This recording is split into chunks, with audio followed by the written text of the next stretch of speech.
Maison Adam.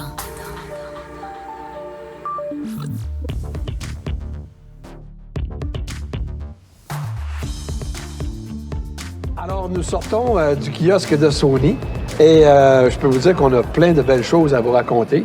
De ton côté, Guillaume, qu'est-ce qui t'a impressionné au départ? Première chose en rentrant, là, Sony met l'emphase sur le 8K. Samsung l'avait fait l'année dernière, mais là, cette année, c'est Sony qui lance le bal. Là. Des écrans 75, 85, 98 pouces. Ouais. Fait que ça va être encore réservé aux écrans géants. Mais on voit que Sony ne perd pas le focus. Là. Oui, le 8K, mais la qualité d'image est importante. OK. Puis, tu sais, Ils l'ont même comparé à un moment donné avec un OLED, hein? Oui, ils ont montré leur meilleur modèle 8K qui va sortir l'année prochaine. Le numéro de modèle n'était pas encore définitif. À côté de leur téléviseur OLED A9G, là, qui est leur meilleur de cette année. Puis c'était proche. Franchement, c'était proche. Mais là, l'avantage avec leur LED géant, c'est la luminosité qui était vraiment très, très bonne. Oui, c'est ça. Les couleurs sont vives. Les couleurs sont vraiment bonnes chez Sony. Là, on voit qu'ils c'est pas juste une compagnie qui fait des écrans. Là. Ils sont dans le professionnel, ça paraît. Oui, absolument. Puis après ça, on est passé devant vraiment un écran incroyablement grand. Oui, bien là, c'est le Crystal LED. C'est ça. Oui. C'est comme le micro-LED qu'on avait avec Samsung l'année passée. Oui, c'est à peu près la même chose. Là. C'est très orienté professionnel. Crystal LED, comparativement à l'année dernière, grosse amélioration. Là. Franchement, la qualité de l'image, là, c'était un écran de 17 pieds de large par 15 pieds de haut. Ouais. Et c'était beau, là, comme une télévision 65 pouces OLED qu'on vend présentement. Exact. Mais d'après moi, c'était vraiment un signal 8K qu'on avait là-dessus. Là, la qualité de l'image était impressionnante, mais faut pas s'attendre à avoir ça dans un magasin prochainement. Là, l'installation de ça, ils montraient ça. Ça a l'air extrêmement compliqué et complexe là, pour avoir ce rendu-là. Mais vraiment, c'est prometteur pour l'avenir. Et probablement que dans les salles de cinéma, là, bientôt, les prochaines générations de salles de cinéma, c'est le genre d'écran qu'on pourrait voir apparaître. Mais moi, j'ai hâte qu'ils nous permettent d'avoir ça dans nos salons. Oui. Parce que ça va permettre d'avoir des grandeurs assez impressionnantes. Oui, un jour. C'est sûr qu'on voit que ça travaille dans ce sens-là. Oui. Puis après ça, on est passé, il y avait des joueurs de ping-pong. Je ne sais pas si c'était des champions. C'est des nouvelles caméras japonais, là, mais... Oui, il était bon en plus. Oui, il était bon. Et c'est des nouvelles caméras qu'ils vont utiliser pour le sport, là, qui sont capables de prendre jusqu'à 480 images par seconde. Fait que ça, l'idée, là, c'est soit un sportif professionnel, ils veulent voir la qualité ou la force de son lancer. Ben là, ces caméras-là, ils peuvent tellement prendre de shots à la seconde qu'ils peuvent analyser là, les petits mouvements qui sont pas tout à fait parfaits, là, comment ils pourraient améliorer son jeu. Mais aussi pour les sportifs de salon, là, ça va permettre de créer des ralentis là, exceptionnels pour voir des replays ou des retours de jeu. Là. Puis aussi, ils vont être capables, avec ce nombre d'images par seconde-là, créer beaucoup de profondeur dans l'image, pour donner encore toujours plus la sensation. Là, mais j'ai été quand même impressionné de voir deux personnages.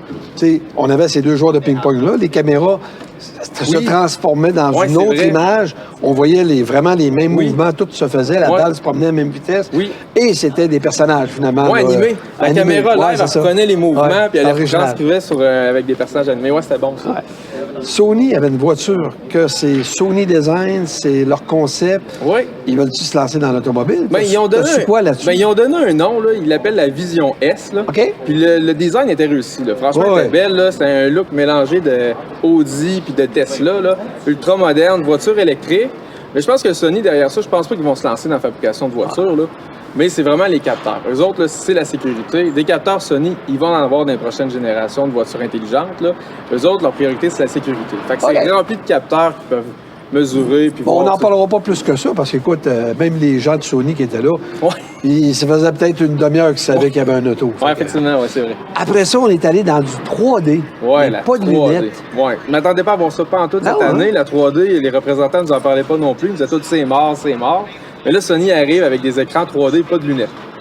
Fait que pas de lunettes, puis c'est pas un casque VR. Fait que ils nous montraient des petits moniteurs de peut-être 20 pouces de diagonale avec une caméra qui filme notre regard, nos pupilles se déplacer de gauche à droite. Oui, c'était vraiment spécial. Hein? Ça permet, là, sur un écran plat, de créer du volume à une image. Fait que si je regarde l'image de face, je la vois 3D. Si je tasse ma tête vers la gauche, je vois l'image 3D, mais je vois le derrière de tête du personnage. Oui, c'est ça. C'est vraiment original. Oui, hologramme à la Star Wars. Oui, c'est ça. Mais d'après moi, c'est beaucoup. On a vu beaucoup Sony Pictures qui était quand même très présent dans le kiosque. Alors, tu sais, c'est du professionnel qu'on a eu comme Sony, présentation. On voit qu'il voulait montrer que c'est pas juste une compagnie qui fait des écrans, c'est une compagnie qui est derrière tout ce qui est le sport, le cinéma ou la production d'effets spéciaux. C'est gros, là. C'est pas juste... c'est plus que la télévision. Exact. Il y a beaucoup d'expertise derrière. D'ailleurs, on a vu une scène, finalement, de Ghostbusters qui était sur place. Oui, il y avait un caméraman avec la vraie voiture de Ghostbusters. Puis en arrière, un immense écran... micro-LED. Oui, micro-LED. Qui représentait, finalement... Ben, le décor, un décor, mais là, c'est du décor qui était visuel. Puis quand il filmait avec la caméra, on était sûr que c'était du vrai décor. Oui. C'était vraiment spécial. Le décor, il change. L'écran micro-LED, il changeait en fonction du mouvement de la caméra du caméraman. Fait que ça permettait de recréer des effets spéciaux, mais sans être obligé de construire peut-être un building complet ou de reconstruire un château complet. Fait que c'est des nouvelles manières là, que Sony va faire, va produire des effets spéciaux. Après ça, on est arrivé dans une partie qu'on aime beaucoup. Toi et moi. Oui, le son. Alors, Sony nous a impressionnés avec des nouvelles barres. C'était pas des barres Atmos. Oui, 3D Sound. Oui, c'est ça. C'est leur technologie à eux autres qui ont développé. On l'avait vu l'année passée aussi au CES. L'année passée, c'était très concept. Là. On rentrait dans une salle, puis les haut-parleurs, c'était des boules bleues. Là. Ça ressemblait à rien. Là, aujourd'hui, les produits sont plus finis. Là. Exact. Il y a une barre de son qui reproduit... Là, une espèce d'un effet 3D. Là, c'est toujours dans l'idée de reproduire l'effet cinéma le plus réussi. Puis dans l'autre salle aussi, il y avait un haut-parleur qui diffusait, un peu comme Bose, là, du son à 360 degrés. Exactement, c'est ça. Plus volumineux un peu. Oui. C'est fait pour un style de musique, on s'entend. Oui, exact. Puis les écouteurs, je pense, ça t'a impressionné. Les écouteurs, ça, c'était quand même... Ça, c'était hot. Parce que les écouteurs, là, pour que ça fonctionne, on a une application sur son téléphone. On prend la caméra du téléphone, il prend une photo du visage de face, une photo de gauche, une photo de droite. Après, il prend la mesure de nos oreilles. Puis après, on met le casque, puis on écoute la musique. Mais là, la musique, là, elle prend une dimension. J'ai écouté une chanson de Santana. Là, ça, c'était quand même très bien. Là. Là, au début de la chanson de Santana, il y a un solo de drum. Le drum, il avait l'air d'être à 20 pieds. Puis là, je l'entendais s'approcher. Là, puis après quelques secondes, j'avais l'impression qu'il était juste à un pied de moi. Fait que, franchement, l'effet 3D, là, ça, ces écouteurs, c'était vraiment c'était meilleur encore que sur la barre de son au haut-parleur sans fil. Vois-tu, moi, j'écoutais Sexual Healing, puis c'est une tune que je connais beaucoup. J'avais beaucoup de bass au début parce que l'effet 360 n'était pas là. Quand il est embarqué, oui, j'avais un effet spatial là, qui était le fun, mais je perdais de la base que j'ai toujours aimé entendre dans cette pièce-là. Fait que c'est pour... Ça va être de suivre. Là, ça doit être des chansons, puis ça doit s'adapter à différents styles musicaux. Exactement. Écoute, je pense que ça a été une visite qui a été vraiment le fun. On a eu du plaisir à voir comment est-ce que Sony mixé avec le professionnel, avec l'audio-vidéo, comment est-ce que ça a été plaisant. Puis demain, on a des belles choses encore à vous montrer. Absolument. Ça va être, je dis demain, mais c'est parce qu'en réalité, pour nous autres, c'est demain. Puis pour vous autres, ça va être l'autre demain parce qu'il faut faire le montage. Faut faire le temps de faire le montage et tout ça. Alors, il est tard ici à Vegas, comme à Québec. Les gens sont sur le bord de se coucher. Ça nous a fait le plaisir de passer du temps avec, ensemble à aller voir toute cette nouvelle technologie-là. Puis on continue demain chez Panasonic et Samsung. Oui.